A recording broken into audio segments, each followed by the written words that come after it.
ఎన్నికలు దగ్గర పడుతున్న కొద్దీ వైసీపీ ఖాళీ అవుతోంది అన్నారు గురజాల టీడీపీ అభ్యర్థి ఎరపతినేని శ్రీనివాసరావు.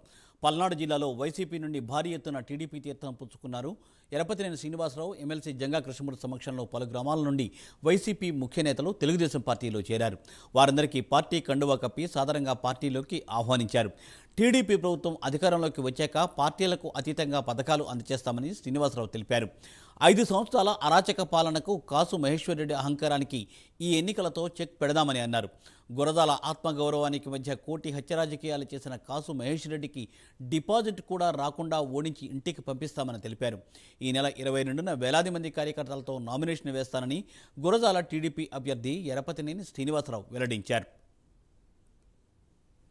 టౌన్ కానీ రోడ్లు కానీ ప్రతి ఒక్కళ్ళు కూడా రేపు ఎల్లుండి 2 రోజులు మన ఇంట్లో శుభకార్యం జరిగితే ఇంటింటికి తిరిగి ఎలా చెప్తామో అలా బొట్టు పెట్టి మరీ పిలవాలి. అందరినీ డోర్ టు డోర్. మమ్మల్ని పిలవలేదు అనేది రాకుండా రేపు ఎల్లుండి 22వ తారీఖు దాదాపు 50,000 మంది పైగా నామినేషన్ కార్యక్రమానికి రావాలి.